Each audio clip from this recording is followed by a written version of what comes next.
Hi everyone, welcome to today's storytime session. My name is Georgia and I am a conversation starter here at the Yard. I hope that you've all had an amazing weekend. It's been kind of a bit dodgy in terms of weather. We've had a bit of sun, we've had a bit of rain, we've had a bit of like thunder, I think, and all that kind of stuff. So I hope that you were able to make the most out of the sun and that you were protected for the rain and the nasty bits.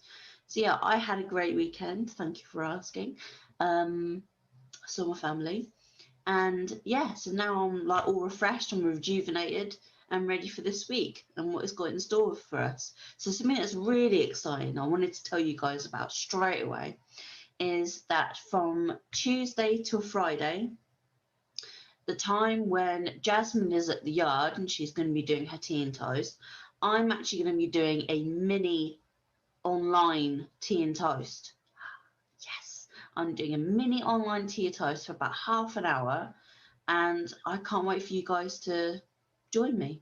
And I'll be talking about the news, I'll be talking about what's going on locally, what's going on nationally, what's going on internationally. And if you want to join me and you want to join me on my panel, then all you have to do is email the yard at communitycourtyard.org or comment below and I'll get in touch with you.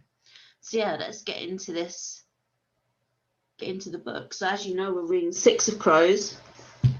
We are currently on chapter 5, which is titled Kaz. So I'm sure we'll be focusing on Kaz this time.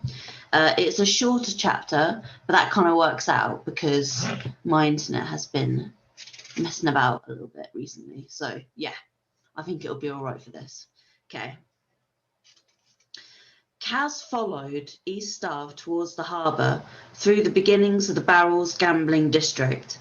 The Barrel was bracketed by two major canals, East Stave and West Stave, each catering to a particular clientele and separated by a tangle of narrow streets and minor waterways. The buildings of the Barrel were different from anywhere else in Kesdam, bigger, wider, painted in every garish colour, clamouring for attention from passers-by. The treasure chest, the golden bend, Weddell's riverboat.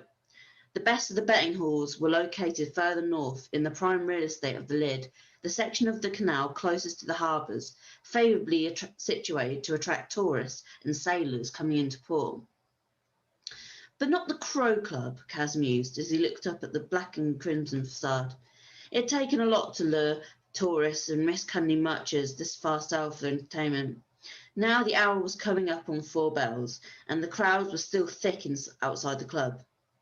Kaz watched the tide of people flowing past the portico's black columns, beneath the watchful eye of the oxidized silver crow that spread its wings above the entrance.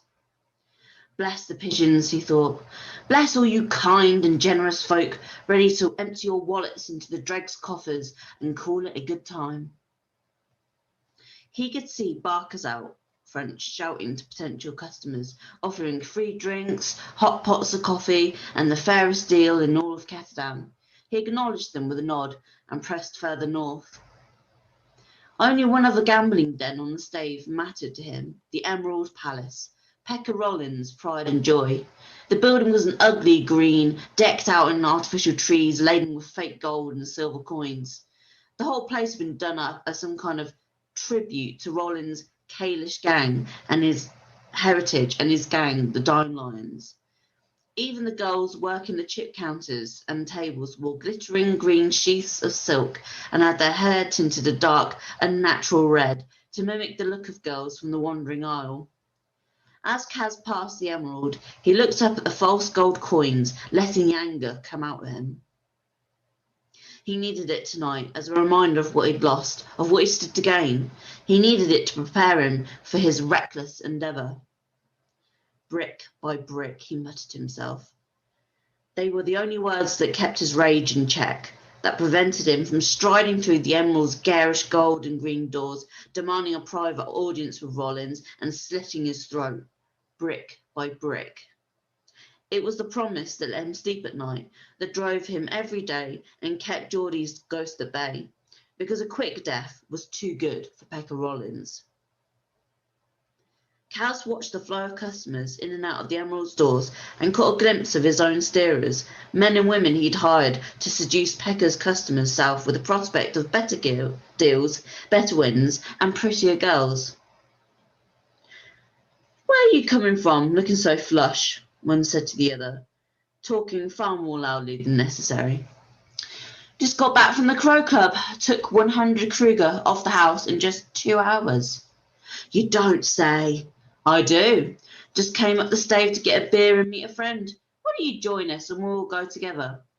"The Crow Club? Who'd have thought it?" "Come on, I'll buy you a drink. I'll buy everyone a drink." And they walked off together laughing, leaving all the patrons around them to wonder if maybe they ought to head just a few bridges down a canal and see if the odds weren't kinder there. Kaz's servant agreed, luring them down south like a piper with flute in hand. He made sure the cycle steerers in and out, changing their faces so Peckers, barkers, and bouncers never got wise, and customer by customer he leeched away the Emerald's business.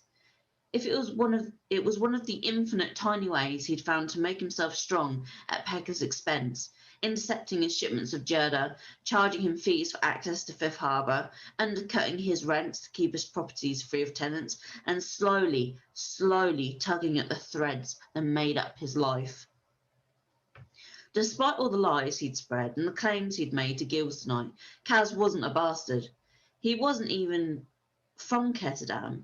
He'd been 9 and Geordie 13 when they'd first arrived in the city, a cheque from the sale of their father's farm sewn safely into the inner pocket of Geordie's old coat. Kaz could see himself as he was then, walking the stave with dazzled eyes, hand tucked into Geordie so he wouldn't be swept away by the crowd. He hated the boys they'd been, 2 stupid pigeons waiting to be plucked. But those boys were long gone, and only Pecker Rollins was left to punish. One day Rollins would come to Kaz on his knees, begging for help. If Kaz managed this job for Van Eck, that day would come much sooner than he could have ever hoped. Brick by brick, I will destroy you. But if Kaz had any hope of getting into the ice court, he needed the right crew, and the next hour's business would bring him a step closer to securing 2 very vital pieces of the puzzle. He turned into a walkway bordering one of the smaller canals. The tourists and merchants like to keep well-lit through thoroughfares, so the foot traffic here was sparser, and he made better time. Soon the lights and music of West Stave came into view, the canal choked with men and women of every class and country seeking diversion. Music floated out of the parlours where the doors had been flung open, and men and women lounged on couches in little more than scraps of silk and gaudy baubles. Acrobats dangled from the cords over the canal, lithe bodies garbed in nothing but glitter, while street performers played their fiddles, hoping to garner a coin or two from passers-by.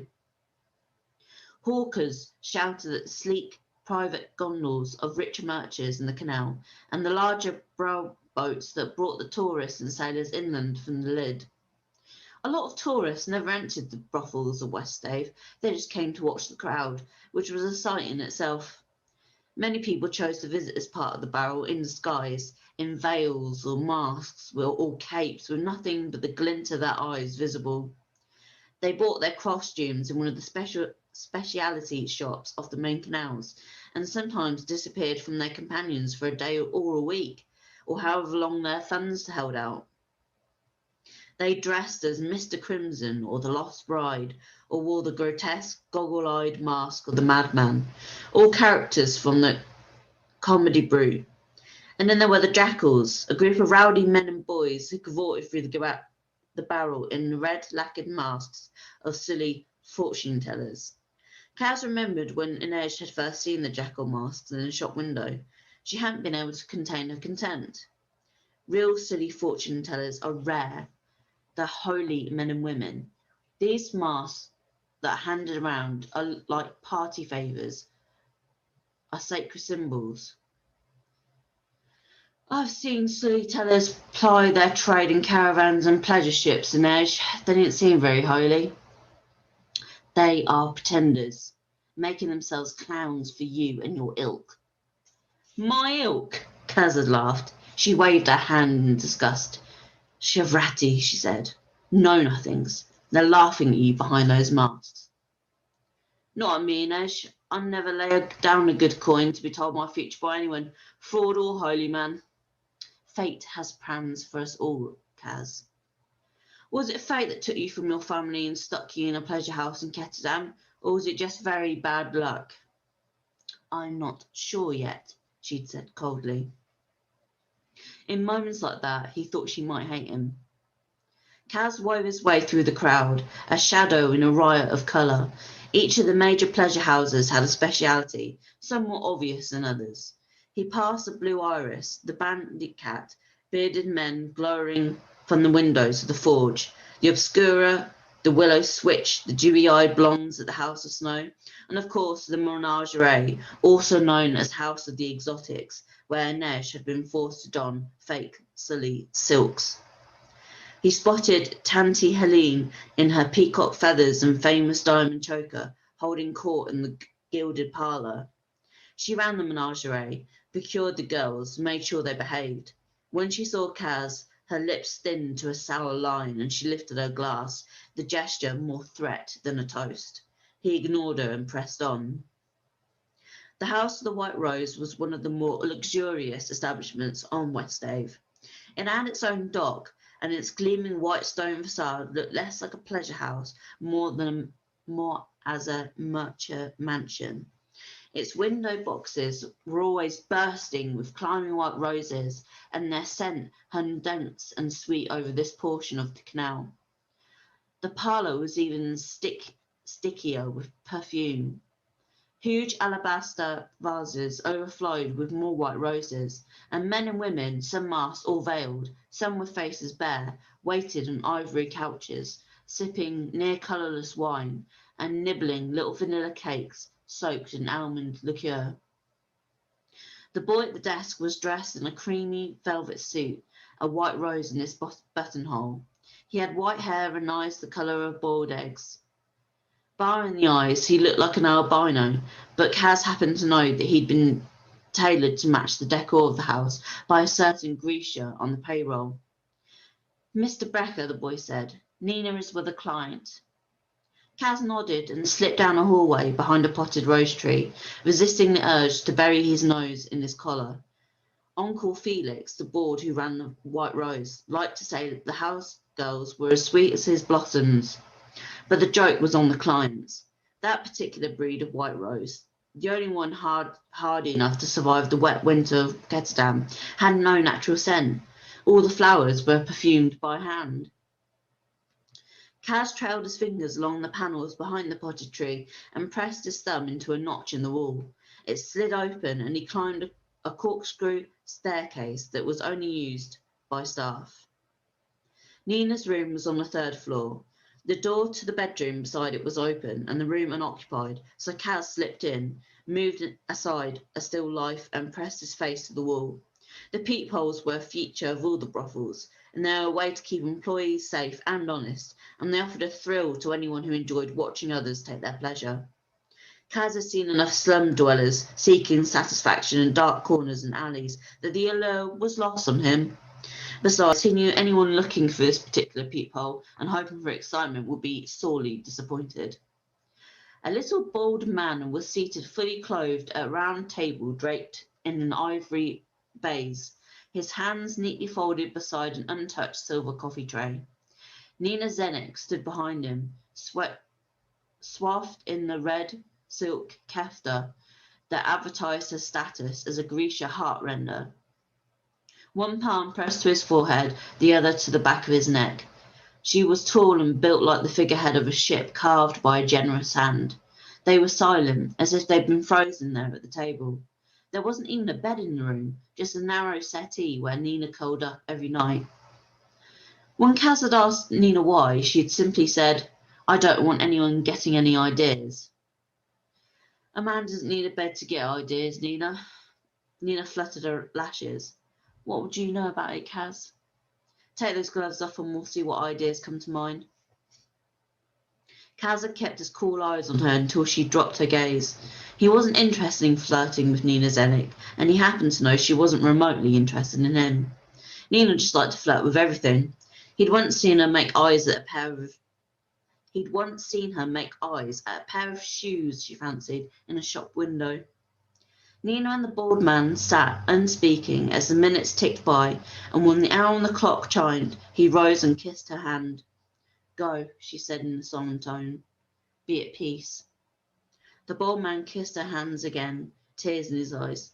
"Thank you." As soon as the client was down the hall, Kaz stepped out of the bedroom and knocked on Nina's door. She opened it cautiously, keeping the chain latched. "Oh," she said when she saw Kaz. "You?" She didn't look particularly happy to see him. No surprise. Kaz Brecker at your door was rarely a good thing. She unhooked the chain and let him show himself in as she shucked off the red kefta, revealing a slip-off satin so thin it barely counted as cloth. "Saints, I hate this thing," she said, kicking the kefta away and pulling a threadbare dressing gown from a drawer. "What's wrong with it?" Kaz asked. "It isn't made right, and it itches." The kefta was of Kirch manufacture, not Ravkam. A costume, not a uniform. Kaz knew Nina never wore it on the streets. It was simply too risky for Grisha. Her membership in the dregs meant anyone acted against her would risk retribution from the gang. But payback wouldn't matter much to Nina if she was on a slaver ship bound for who knew where. Nina threw herself into a chair at the table and wriggled her feet out of her jeweled slippers, digging her toes into the plush white carpet. "Ah," she said contentedly. "So much better." She shoved one of the cakes from the coffee service into her mouth and mumbled, "What do you want, Kaz?" "You have crumbs in your cleavage." "Don't care," she said, taking another bite of cake. "So hungry." Kaz shook his head, amused and impressed at how quickly Nina dropped the wise Grisha priestess act. She'd missed her true act calling on stage. "Was that Van Acaster the merch?" Kaz asked. "Yes. His wife died a month ago, and his business has been a wreck since. Now that he's visiting you, can we expect a turnaround?" Nina didn't need a bed because she specialized in emotions. She dealt in joy, calm, confidence. Most Grisha, Kobrakai, focused on the body, to kill or to cure, but Nina needed a job that would keep her in Kestam and out of trouble. So instead of risking her life and making major money as a mercenary, she slowed heartbeats, eased breathing, relaxed muscles. She had a lucrative side business as a tailor, seeing to the wrinkles and jowls of the wealthy Kirch, but her chief source of income came from altering moods. People came to her lonely, grieving, sad for no reason, and left happy, their anxieties eased. The effect didn't last long, but sometimes just the illusion of happiness was enough to make her clients feel like they could face another day. Nina claimed it had something to do with the glands, but Kaz didn't care about the specifics as long as she showed up when he needed her, and she paid per Haskell his percentage on time. "I expect you'll see a change," Nina said. She finished off the last cake, licking her fingers with relish, and then set the tray outside the door and rang for a maid. Van Acaster started coming at the end of last week and has been here every day since. "Excellent." Kaz made a mental note to buy up some of the low stock in the Van Acaster company. Even if the man's mood shift was the result of Nina's handiwork, business would pick up. He hesitated, then said, "You make him feel better, ease his worry and all that, but could you compel him to do something? Maybe make him forget his wife? Alter the pathways in his mind? Don't be absurd." "The brain's just another organ," Kaz said, quoting Van Eyck. "Yes, but it's an incredibly complex one. Controlling or altering another person's thoughts, well, it's not like lowering a pulse rate or releasing a chemical to improve someone's mood. There are too many variables. No Grisha is capable of it." "Yet," Kaz amended. "So if you treat the symptom, not the cause." She shrugged. "He's avoiding the grief, not treating it. If I'm his solution, he'll never really get over her death." Will you send him on his way then? Advise him to find a new wife and stop darkening your door. She ran a brush through her light brown hair and glanced at him in the mirror. Does Pascal have plans to forgive my debt? None at all. Well then, Van Eckter must be allowed to grieve in his own way. I have another client scheduled in half hour, Kaz. What business? Your client will wait. What do you know about Gerda Perem? Nina shrugged. There are rumours, but they sound like nonsense to me. With the exception of the Council of Tides, the few Grisha working in Ketzdam all knew each other and exchanged information readily. Most were on the run from something, eager to avoid drawing the attention of slavers or interest from the Ravkan government. They aren't just rumours. Squalors flying, tide makers turning to mist. Fabricators making gold from lead. He reached into his pocket and tossed a lump of yellow to her. It's real. Fabricators make textiles. They fuss around with metals and fabrics. They can't turn one thing into another. She held the lump to the light. You could have got this anywhere, she said, just as he had argued to Vanek a few hours earlier. Without being invited, Kaz sat down on the plush settee and stretched out his bad leg. Gerda Perem is real, Nina, and if you're still the good little Grisha soldier I think you are, you'll want to hear what it does to people like you. She turned the lump of gold over in her hands, then wrapped her dressing gown more tightly around her and curled up at the end of the settee. Again, Kaz marvelled at the transformation. In these rooms, she played the part of her clients wanted to see, the powerful Grisha, serene in her knowledge. But sitting here with her brow furrowed and her feet tucked under her, she looked like what she truly was, a girl of 17, raised in the sheltered luxury of the little palace, far from home, and barely getting by every day. Tell me, she said. Kaz talked. He held back on the specifics of Vanek's proposal, but he told her about the Boyolbia, Gerda Perem, and the addictive properties of the drug, placing particular emphasis on the recent theft of Ravkan military documents. If this is all true, the Boyolbia needs to be eliminated. That's not the job, Nina. This isn't about money, Kaz. It was always about money, but Kaz knew a different kind of pressure was required. Nina loved her country and loved her people. She still believed in the future of Ravka and in the Second Army, the Grecian military elite that had nearly disintegrated during the Civil War. Nina's friends back in Ravka believed that she was dead, a victim of Fjordan witch hunters, and for now she wanted it to stay that way, but Kaz knew that she hoped to return one day. Nina, we're going to retrieve Boyolbia, and I need a corporalnik to do it. I want you on my crew. Wherever he's hiding out, once you find him, letting him live with the most outrageous kind of irresponsibility. My answer is no. He isn't hiding out. The Fjordans have him at the ice court. Nina paused. Then he's as good as dead. The Merchant Council don't think so. They wouldn't be going to this trouble or offering up this kind of reward if they thought he'd been neutralised. Vanek was worried. I could see it. The merchant you spoke to? Yeah, he claims their intelligence is good. If it's not, well, I'll take the hit. But if Bolyarbia is alive, someone is going to try and break him out of the ice court. Why shouldn't it be us? The ice court, Nina repeated, and Kaz knew she'd begun to put the pieces together. You don't just need a corporalnik, do you? No, I need someone who knows the court inside and out.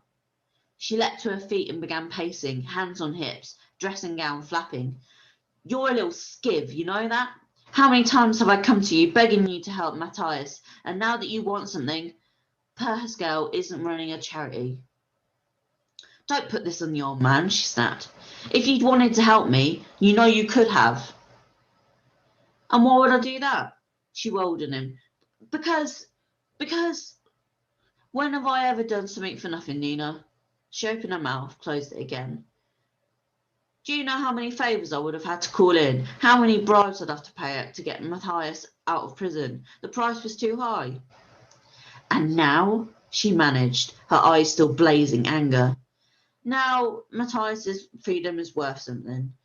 He held up a hand to cut her off. Worth something to me. Nina pressed her fingers to her temples. Even if you could get to him, Matthias would never agree to help you. It's just a question of leverage, Nina. You don't know him. Don't I? He's like any other person, driven with pride, driven by greed and pride and pain. You should understand that better than anyone. Matthias is driven by honour and only honour. You can't bribe or bully that. That may have been true once, Nina, but it's been a very long year. Matthias is much changed. You've seen him. Her green eyes were wide, eager. There, she thought. There, thought Kaz.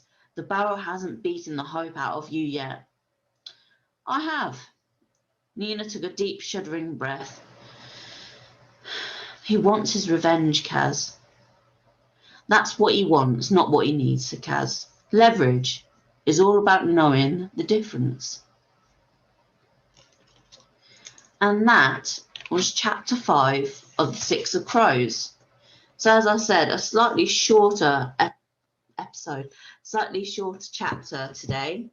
But the next chapter looks like it's going to focus on Nina, who is the heartrender that we've just met in this chapter. And yeah, I hope that you guys will all join me again next week, where we will be, cutting your words out today, reading chapter 6 of The Six of Crows. So I'm sure it's going to be a very, very good one. And I can't wait to see you guys. So yeah, stay safe and see you soon.